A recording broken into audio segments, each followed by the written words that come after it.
Get out of this seat. First class isn't for people like you. Her voice cracked through the cabin like a whip. One sentence, broadcast not just to the man in the gray suit, but to every passenger within earshot.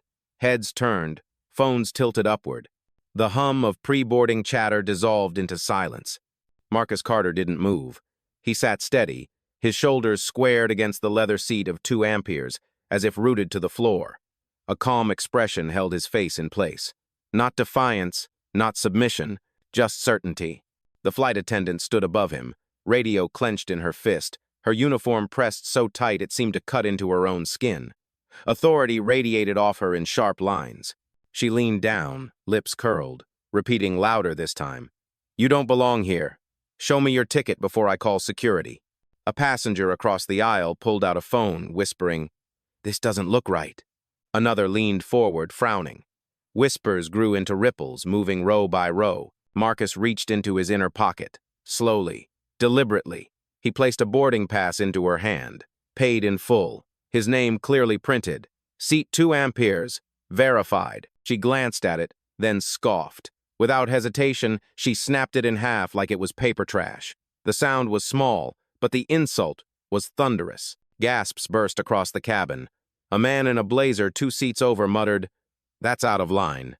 The attendant ignored him, pressing her radio. "Security to gate B14.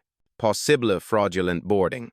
Marcus did not raise his voice. He didn't argue. His silence worked harder than fury. His gaze was steady, his jaw set. When he finally spoke, the words slid out cool even. "I know exactly where I belong." The attendant laughed, short and sharp. "We've seen this scam before. Dress it up however you want. It won't work." A young woman in row 4 whispered, but loud enough for others to hear. "I watched his ticket scan green." She was trembling, but her words carried weight. Still, the cabin crew brushed past it, pulling the radio closer.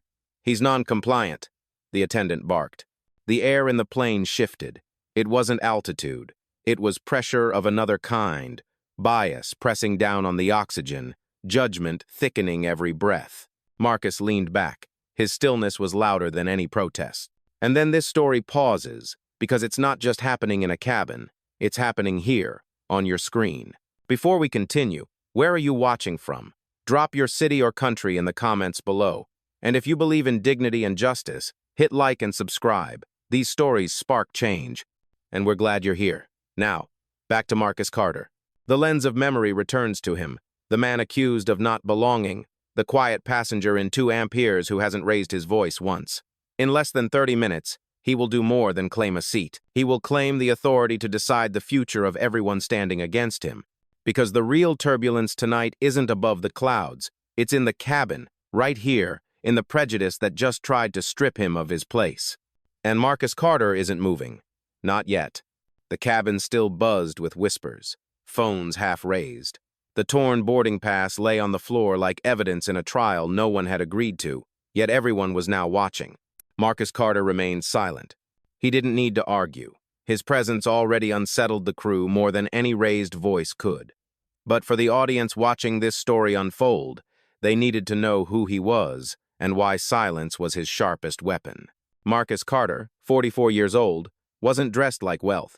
A charcoal gray suit, clean but understated. A simple tie, nothing flashy. His shoes were polished but not loud. He carried no designer luggage, no entourage, just a slim briefcase tucked under the seat in front of him. That was intentional.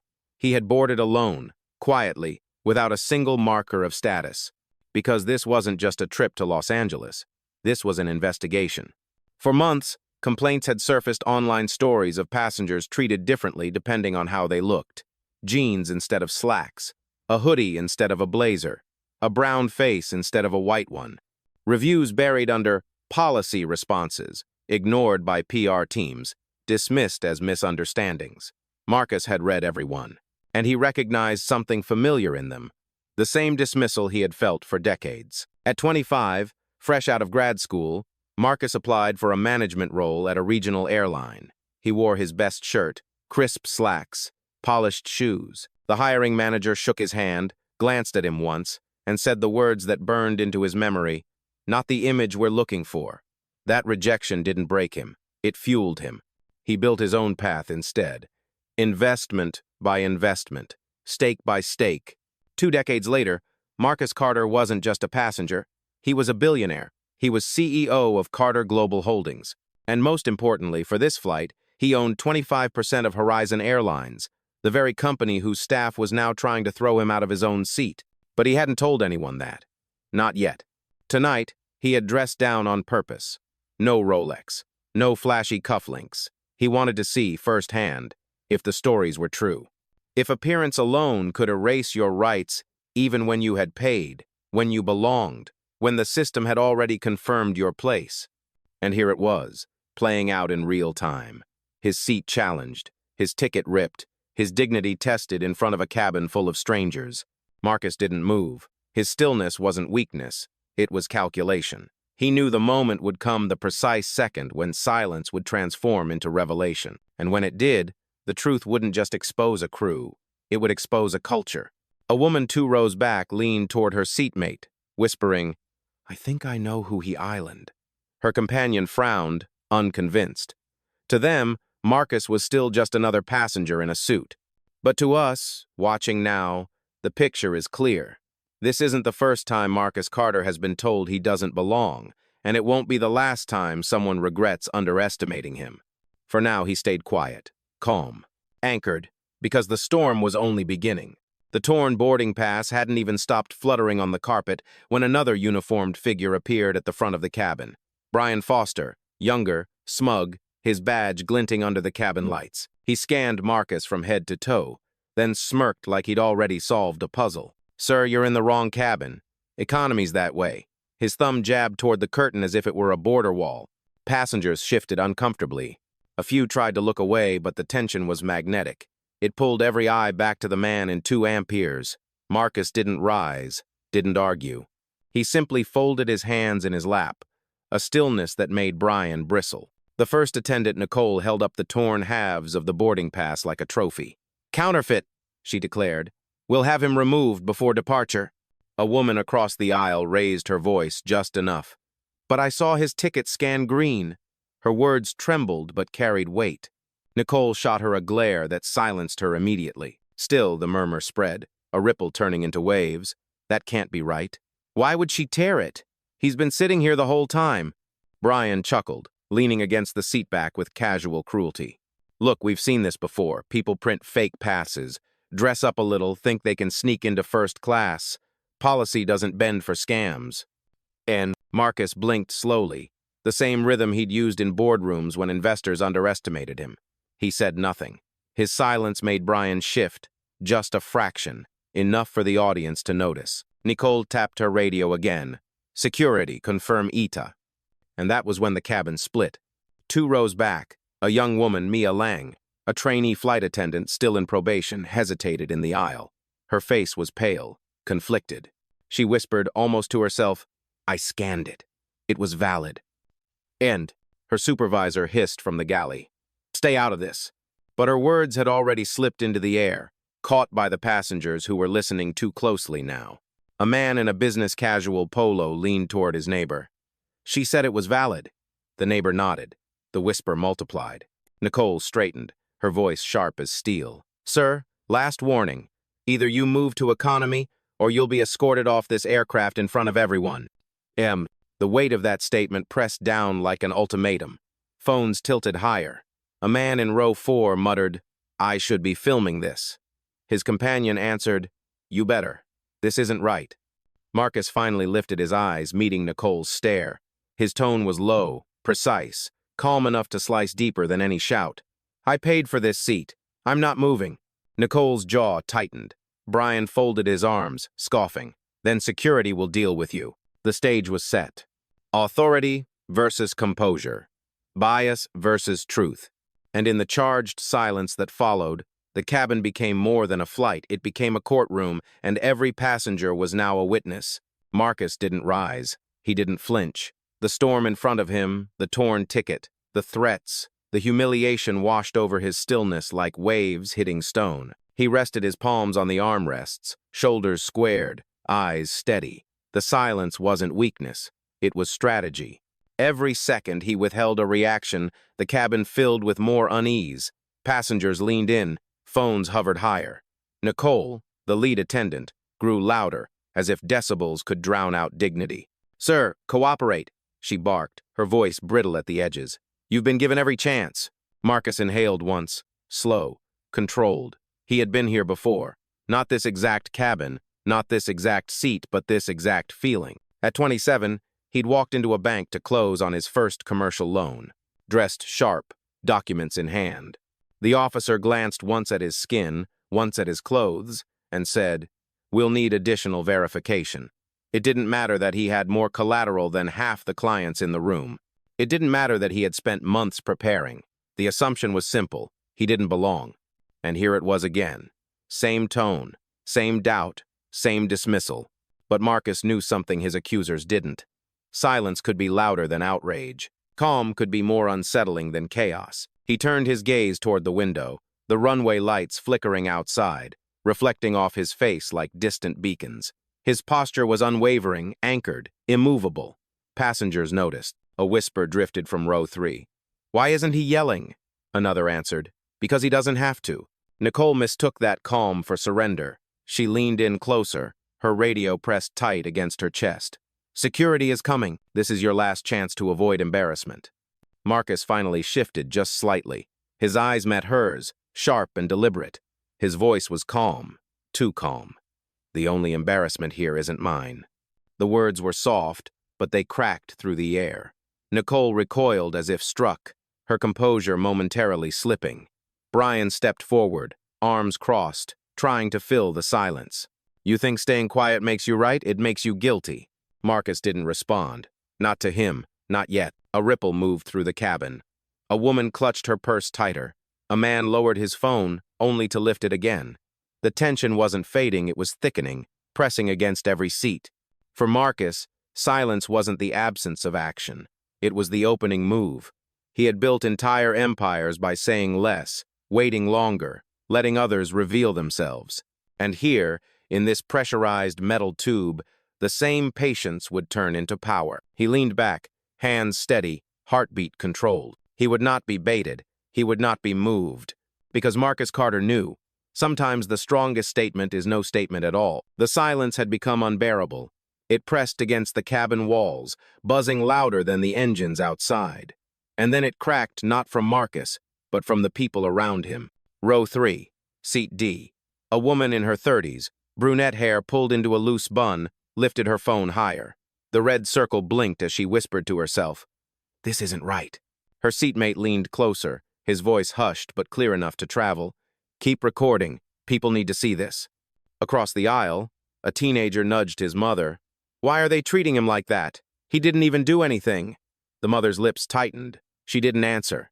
But her eyes stayed locked on the scene, unfolding at 2 amperes. 2 rows back, a man in a crisp polo shirt shook his head.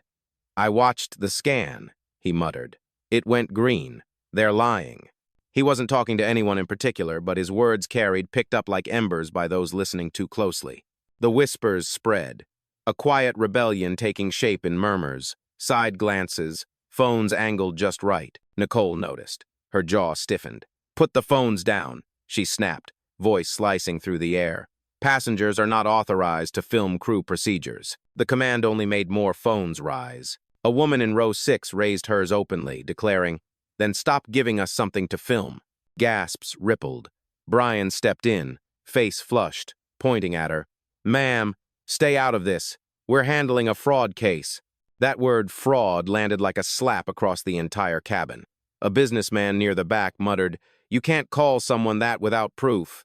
His voice, low but steady, earned nods from those within earshot. Meanwhile, a young trainee attendant stood frozen near the galley. Mia Lang. Her hands trembled against the service cart. She looked at Marcus, then at Nicole. Her lips parted, but fear pinned her tongue. Still, the passengers saw her hesitation. They saw the flicker of truth in her eyes. A man in row 4 leaned into his camera, whispering to his live stream. "We're at 30 viewers already. They're tearing up his ticket, calling him a scammer." "This is happening right now." Comments scrolled across his screen too fast to read. Nicole's voice rose again, desperate, sharp. "Security is on the way. Everyone stay seated. This man is non-compliant and attempting fraud." But the cabin no longer believed her. Every phone held up was a vote of doubt. Every whisper was a testimony.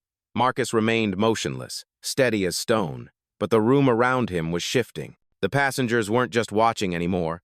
They were witnesses, and witnesses, once awake, cannot go back to sleep. The curtain at the front of the cabin slid open.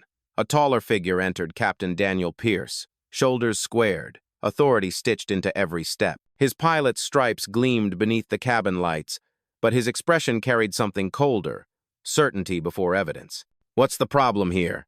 His voice was deep, commanding, rehearsed to cut short any debate. Nicole pointed toward Marcus without hesitation. "He's occupying first class with a fraudulent ticket. We've requested compliance, and he refuses." Daniel's gaze swept the cabin, then landed on Marcus. He didn't ask for details.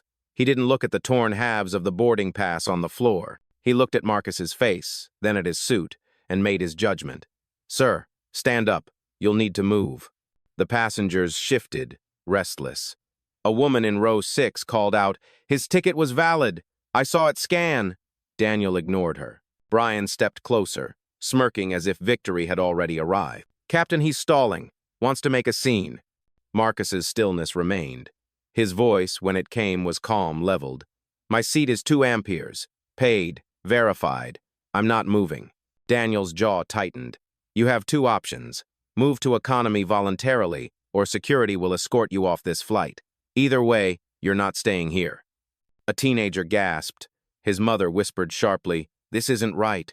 Another passenger leaned forward, phone raised high now, saying loudly enough for the row to hear, "Captain, you're making a mistake." Nicole snapped back, venom in her tone. "You think you know airline policy better than the crew?"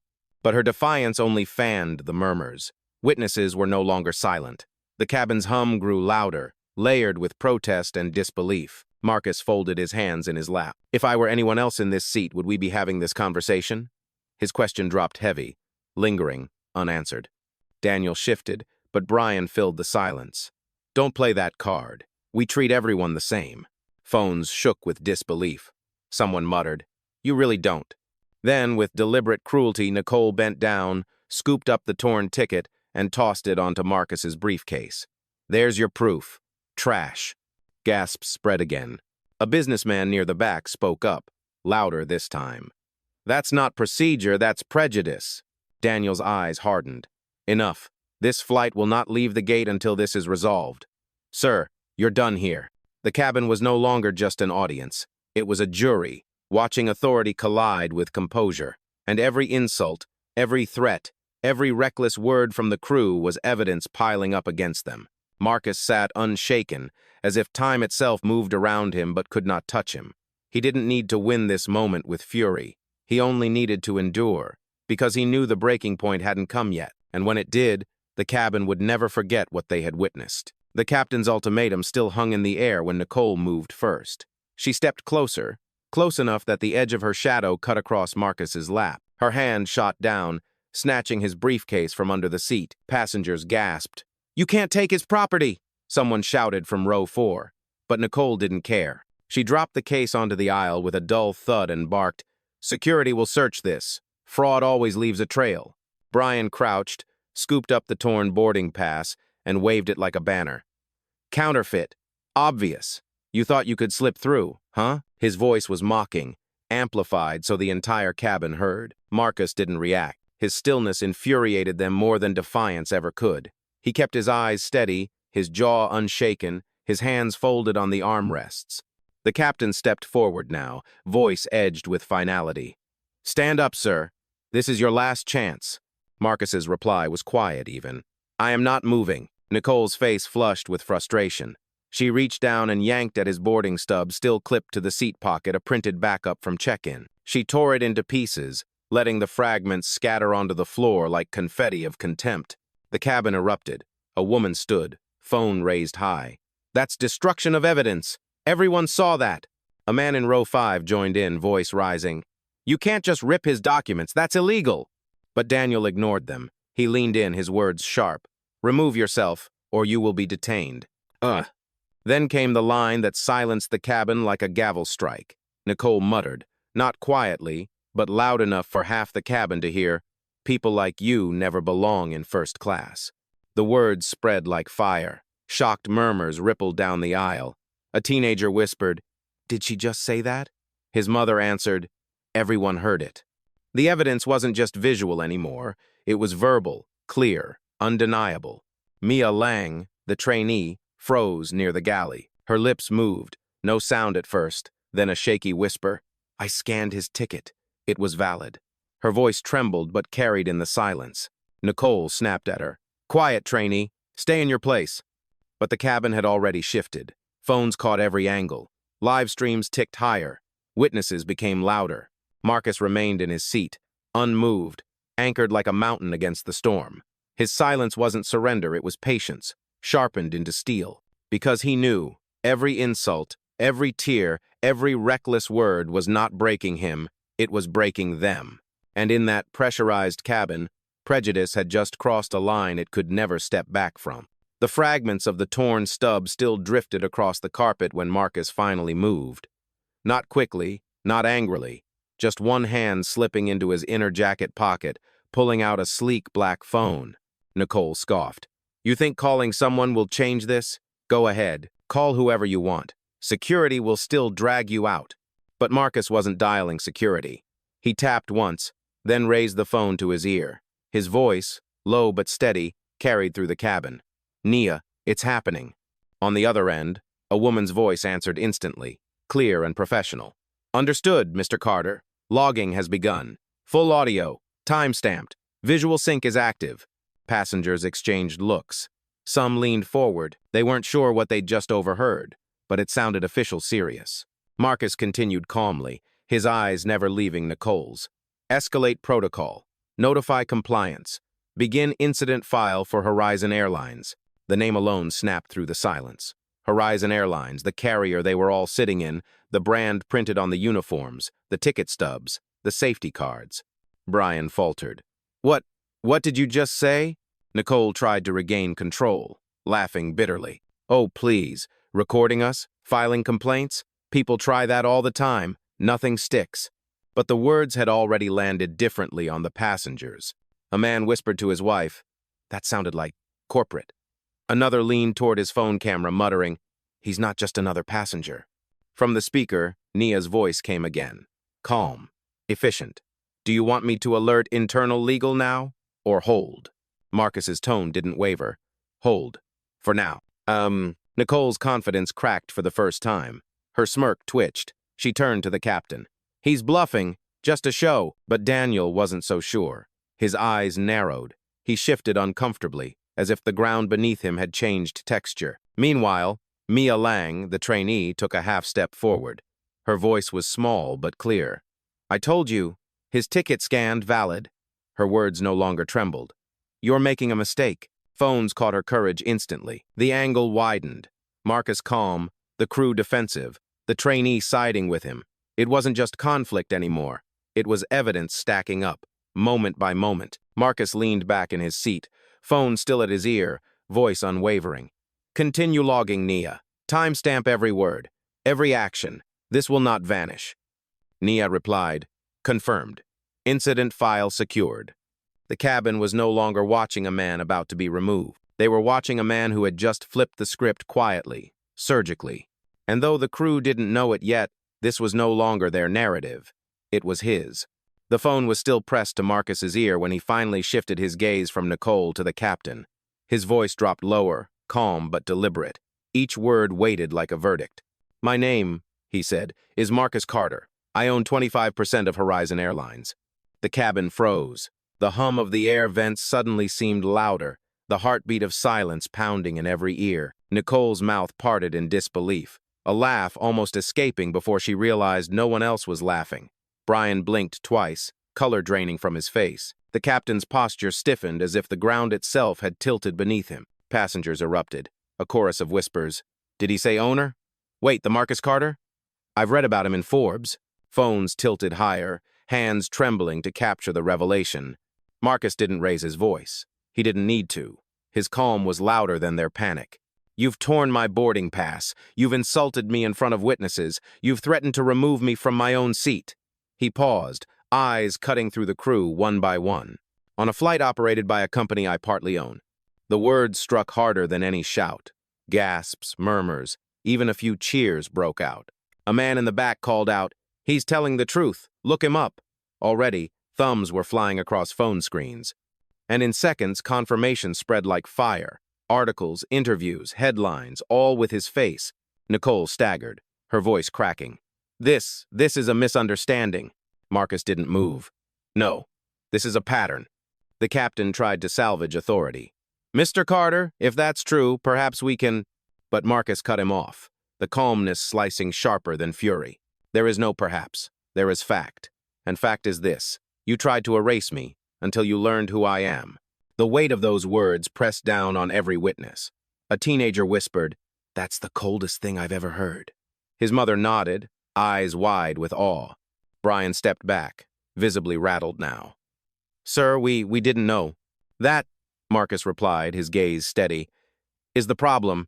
The cabin was electric now, not just with shock, but with vindication. Passengers who had doubted, who had whispered, who had recorded, now they knew. The man in seat 2 amperes wasn't just another target of bias. He was the one with power. And though the crew scrambled to contain the moment, it was too late. The truth had already taken flight. For a moment, the cabin didn't feel like an airplane.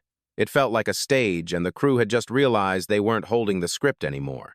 Nicole's face drained of color. The confidence that had fueled her every word now slipped through her fingers like sand. She stammered, "Mr. Carter, we had no idea." Passengers burst into voices at once. Some cheered, some shouted. Phones shook in trembling hands as live stream numbers climbed past thousands. A man near the back raised his phone and said, "You're all watching this live. The owner of the airline was just called a fraud on his own flight." Ugh. The teenager who had whispered earlier now spoke louder, his voice carrying across rows. "They ripped his ticket and tried to throw him off," his mother added firmly. "And now they're pretending it was a mistake." The captain, usually the embodiment of authority, stood stiff, his jaw tight, eyes darting from Marcus to the witnesses. He opened his mouth, but no words came. Command had slipped through his hands, and he knew it. Brian's smirk had vanished entirely. He pressed his palms against the seat back as if trying to ground himself, but nothing steadied him. His lips moved without sound, the realization dawning that every insult he'd thrown was now recorded, logged, and tied to the name that mattered most. Carter. Mia Lang, the trainee, finally stepped fully into the aisle. Her voice trembled, but it carried. "I told you. His ticket was valid. I scanned it myself." The cabin erupted with applause. A man in business class clapped first, sharp and deliberate, then another joined, and soon the sound swelled, dozens of hands pounding together, an ovation that turned the crew's shame into spectacle. Nicole flinched at the sound, her eyes darting to the phone still pointed in her direction. "Stop filming! Everyone stop!" she cried, but her command had no weight anymore. A passenger shouted back, "No, we're not stopping. The world deserves to see this." Ugh. The live streamer near row 4 tilted his phone toward Marcus. "Mr. Carter, do you want to say something to the viewers?" But Marcus didn't need to.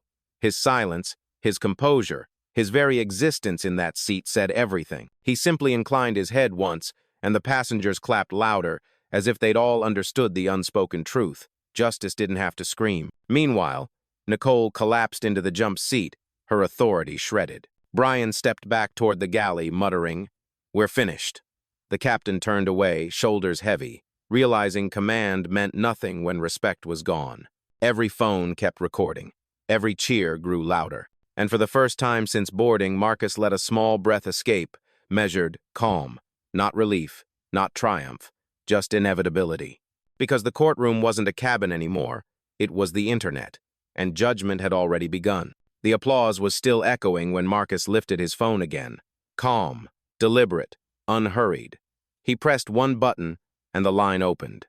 "Nia," he said evenly, "patch me through to Carla Bennett."